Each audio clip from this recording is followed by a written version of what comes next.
दोस्तों, रूस और भारत की वह चाल कामयाब हो गई है जिससे अब पाकिस्तान खुद ब खुद भारत को पीओके सौंपने के लिए राजी हो गया है।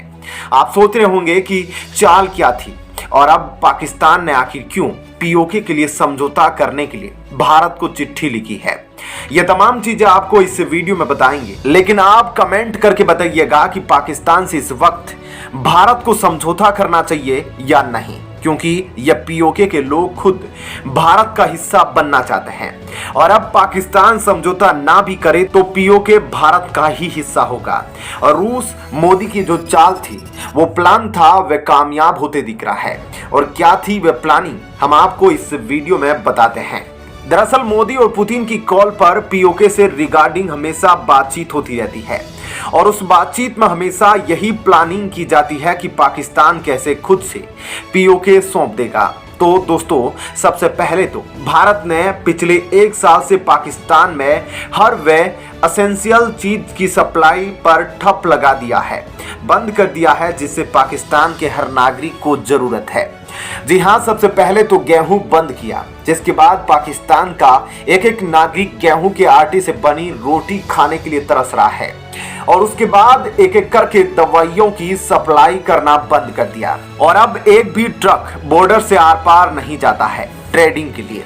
तो आप समझ सकते हैं दोस्तों कि भारत ने पाकिस्तान की टांगे तोड़ दी है। वह चल कैसे पाएगा, कुछ ऐसे ही भारत ने पाकिस्तान के साथ किया है और अब पाकिस्तान विवश है। वह भारत के साथ दोस्ती करे ताकि उसका आर्थिक संकट खत्म हो, फिर से वह वही पाकिस्तान बने जो पाकिस्तान 5 साल पहले हुआ करता था। लेकिन पिछले 5 साल में यहाँ पर कट्टर मुस्लिम विरोधी सरकार है। जो मोदी सरकार है वह कभी भी पाकिस्तान को माफ करने के लिए तैयार नहीं है, क्योंकि आपको याद होगा पुलवामा अटैक, जब हमारे कई सैनिक शहीद हो गए थे, उस समय हम पर क्या बीती होगी, उनकी फैमिली पर क्या बीती होगी, आप समझ सकते हैं। और इसका बदला मोदी ने उस वक्त ले लिया था। लेकिन अब केवल पाकिस्तान सरकार से ही बदला नहीं, बल्कि पाकिस्तानी नागरिकों से भी मोदी बदला ले रहे हैं। और अब वह समय दूर नहीं जब पीओके भारत का हिस्सा होगा, क्योंकि अब पाकिस्तान ने खुद इसके लिए घंटी बजाना शुरू कर दिया है कि भारत इसे आकर ले ले। लेकिन भारत पाकिस्तान के साथ फिर से आर्थिक संबंध स्थापित करे। दोस्तों, पाकिस्तान के इसी हालात की वजह से इमरान की कुर्सी चली गई थी। जी हां, इमरान खान की बात कर रहे हैं, जिनको पीएम पद छोड़ना पड़ा था और इसके पीछे केवल रीजन यही था कि वे आर्थिक स्थिति को ठीक नहीं कर पा रहे थे। लेकिन अब जो दूसरा वाला पीएम है पाकिस्तान का शहबाज शरीफ, वह भी कुछ कम नहीं है। वह पाकिस्तान की स्थिति को सुधारने में अभी तक नाकामयाब है और हमारी माने तो उसने इमरान खान से भी बदतर स्थिति पाकिस्तान में लाकर रख दी है।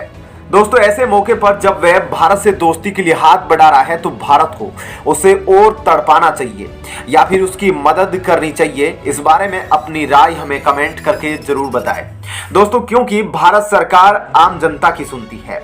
यह मोदी सरकार है और यह आम जनता की सुनती है। और आपको पता भी है, मोदी मन की बात हमेशा करते रहते हैं और इसलिए आपकी एक एक राय काफी कीमती है। इसलिए सोच समझकर कमेंट कीजिएगा और साथ ही इस वीडियो को ज्यादा से ज्यादा लाइक शेयर जरूर कीजिएगा। दोस्तों, अब पीओके को खाली कराने के लिए केवल भारत ने ही हुंकार नहीं भरी है, बल्कि यूनाइटेड नेशन में अब अमेरिका ने भी सीधे सीधे कहा है कि पाकिस्तान पीओके को खाली कर दे। सबसे पहले हम आपको वह क्लिप सुनाते हैं जिसमें भारतीय महिलाओं ने यूनाइटेड नेशन में क्या बोला। सबसे पहले आप ये 10 सेकंड का क्लिप सुनिए।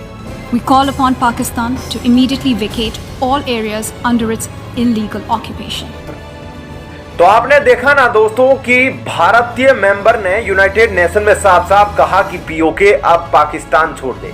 ऐसे में अब पीओके वापस लाने की मुहिम इतनी तेज हो गई है कि बड़े बड़े देश भी इसमें हस्तक्षेप करने में लगे हैं। अगर तुर्की की बात करें तो वह पाकिस्तान का साथ दे रहा है, तो वहीं रूस और अमेरिका 2 ऐसे बड़े देश हैं जो भारत के साथ खड़े हैं।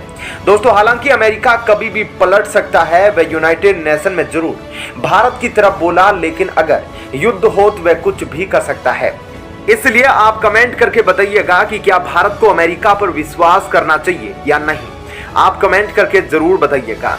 और अब आपको डिटेल में बताते हैं कि यूनाइटेड नेशन में क्या कुछ हुआ, क्यों अब मामला पीओके को लेकर काफी उछल पड़ा है। दरअसल संयुक्त राष्ट्र महासभा में पाकिस्तान में एक बार फिर कश्मीर का रोना रोया गया है और अपने भाषण के दौरान पाकिस्तानी प्रधानमंत्री शहबाज शरीफ ने कश्मीर मुद्दे पर एक बार फिर से गलत तथ्यों को रखा और भारत सरकार पर झूठे बेबुनियाद आरोप लगाए। लेकिन शहबाज शरीफ को भारत की फर्स्ट सेक्रेटरी स्नेहा दुबे ने करारा जवाब दिया और अपने राइट का इस्तेमाल करते हुए स्नेहा दुबे ने कहा कि जम्मू कश्मीर और लद्दाख के संपूर्ण केंद्र शासित प्रदेश भारत की अविभाजित अंग हैं और रहेंगे और इसमें वह इलाके भी शामिल है जो पाकिस्तान के अवैध कब्जे में हैं। हम पाकिस्तान से अवैध कब्जे वाले सभी इलाकों को तुरंत खाली करने का आह्वान करते हैं। आपको बता दें कि हाल ही में भारत ने पीओके के मुद्दे पर पाकिस्तान को जबरदस्त तरीके से घेर लिया और कुछ समय पहले ही संयुक्त राष्ट्र में भारत के स्थायी प्रतिनिधि टी.एस. मूर्ति ने एक पाकिस्तानी पत्रकार की कश्मीर में बोलती बंद कर दी। उस समय टी.एस. त्रिमूर्ति ने साफ साफ कहा था कि पीओके के दर्जे में बदलाव करने के लिए उसे खाली करने की जरूरत है। इसके बाद जब पाकिस्तान ने पीओके में झूठा चुनाव कराने का ढोंग रचा था, उस समय भी भारत ने कड़ी चेतावनी देते हुए कहा था कि हम पाकिस्तान के इस दिखावे पर अधिकारियों के सामने इसका कड़ा विरोध दिखाएंगे और पाकिस्तान के इस फर्जी चुनाव का स्थानीय लोगों ने विरोध किया था और साफ साफ कहा था कि ऐसे चुनावों को तुरंत ही बंद कर देना चाहिए। पीओके को लेकर भारत के हमलों का असर अब दिखने भी लगा है और खुद पीओके की जनता भी अब पाकिस्तान से आजाद होने के नारे लगा रही है।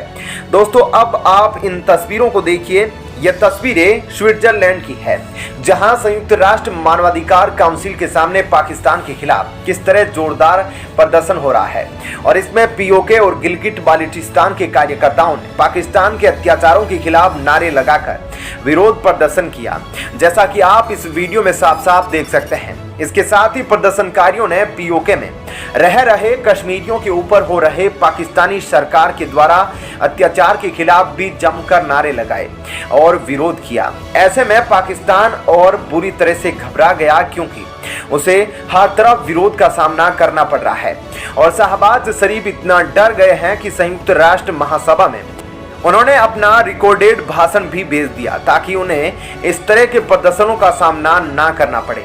दोस्तों, ऐसे में इस वक्त पाकिस्तान पर पीओके को लेकर कितना दबाव है, यह साफ तौर पर देखा जा सकता है। ऐसे में इस खबर के बारे में आपकी क्या राय है, कमेंट सेक्शन में हमें जरूर बताएं और साथ ही इस वीडियो को ज्यादा से ज्यादा लाइक और शेयर जरूर करें और